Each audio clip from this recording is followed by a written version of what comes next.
Hi అండి, నేను మీ అరుణ. ఈరోజు పొన్నగంటి రొయ్యల కూర వీడియో చేస్తున్నాను. ఈ వీడియోని ఎక్కడ స్కిప్ చేయకుండా లాస్ట్ వరకు చూసినట్టయితే ఏంటి ఎలా తయారు చేయాలనేది పర్ఫెక్ట్గా అర్థమవుతుంది.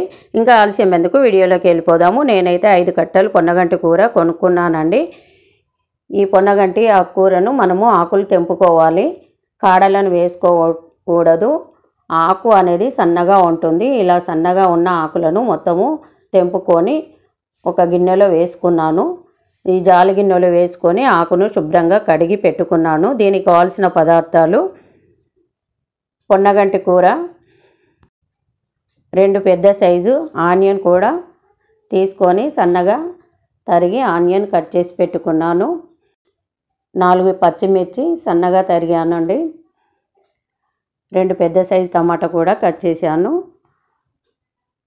గరం మసాలా, అల్లం ఎల్లిగడ్డ పేస్టు, మిర్చి పౌడర్, ఆవాలు జీలకర్ర, సాల్ట్, పసుపు, చెటాకు, ఎండి రొయ్యలు.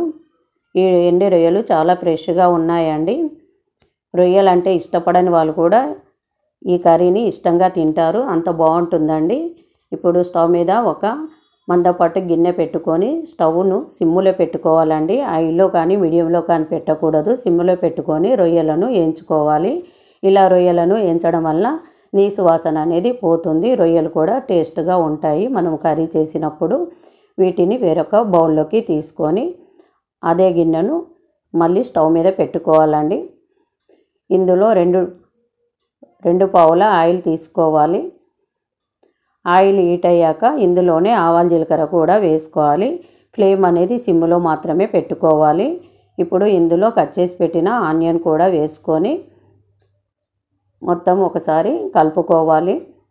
ఇప్పుడు ఆనియన్ మగ్గేంత వరకు సిమ్లో పెట్టుకొని మూత పెట్టుకున్న తర్వాత మనము ఇంతకుముందు రొయ్యలు ఎంచుకున్నాం కదా, ఆ రొయ్యలను 2-3 సార్లు శుభ్రంగా కడగాలి.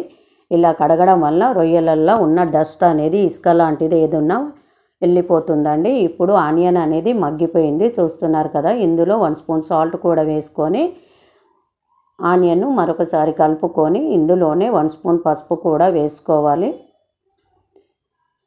ఇందులోనే కట్ చేసి పెట్టిన పచ్చిమిర్చి ముక్కలను వేసుకొని కొద్దిసేపు ఫ్రై చేసిన తర్వాత అల్లం ఎల్లిగడ్డ పేస్ట్ కూడా వేసుకొని పచ్చివాసన పోయేంత వరకు ఫ్రై చేసుకోవాలి.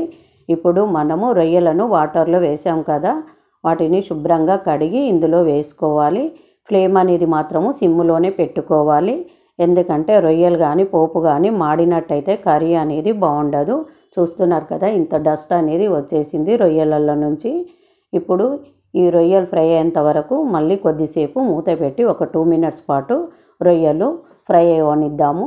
రొయ్యలు అనేటివి మంచిగా మగ్గినాయండి, నూనెలో ఫ్రై అయినాయి, చూస్తున్నారు కదా. ఈ విధంగా ఫ్రై అయిన తర్వాత ఇందులోనే మనము శుభ్రంగా కడిగి పెట్టిన పొన్నగంటి కూరను కూడా వేసుకోవాలి. ఈ పొన్నగంటి కూరలో ఎటువంటి వాటర్ కూడా వేయకూడదు.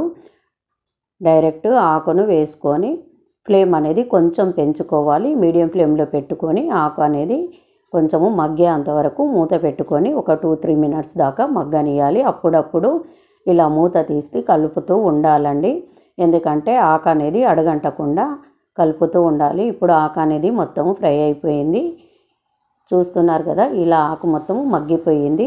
ఈ టైంలో మనము కట్ చేసి పెట్టిన టమాటాను కూడా వేసుకోవాలి. మరొకసారి మిక్స్ అయ్యేలాగా కలుపుకొని మళ్ళీ ఒక 2-3 మినిట్స్ దాకా మూత పెట్టి మగ్గనియాలండి. దీన్ని మాత్రం మీడియం ఫ్లేమ్లో, సిమ్ ఫ్లేమ్లో అడ్జస్ట్ చేసుకుంటూ ఈ కర్రీని వండుకోవాలి. ఇందులోనే మనము ఇప్పుడు టమాటా అనేది మగ్గిపోయింది.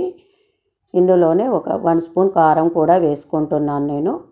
ఈ కారము కొంచెం స్పైసీగా ఉంది, మీరు తినేదాన్ని బట్టి కారం అనేది వేసుకోవచ్చండి.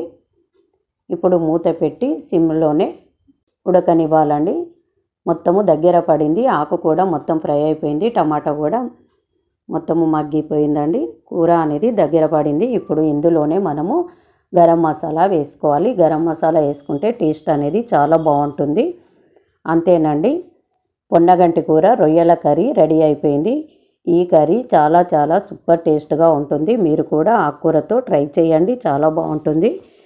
మీరు ట్రై చేసి ఎలా వచ్చిందో కామెంట్ చేయండి. ఈ కర్రీ అంటే ఇష్టపడని వాళ్ళు కూడా ఇష్టంగా తింటారు. రొయ్యలను వేసి వండుకుంటారు. రొయ్యల ప్లేస్లో మీరు వట్టి చేపలతో కూడా వండుకోవచ్చండి. ఒక్కసారి చేసి పెట్టారంటే ఇంట్లో మళ్ళీ మళ్ళీ అడుగుతారు. Thank you. చూసారు కదా ఫ్రెండ్స్, మా అమ్మ చేసిన పొన్నగంటి రొయ్యల కూర. మీరు కూడా ట్రై చేసి ఎలా ఉందో చెప్పేసేయండి. Please do like, share and subscribe. Thank you for watching.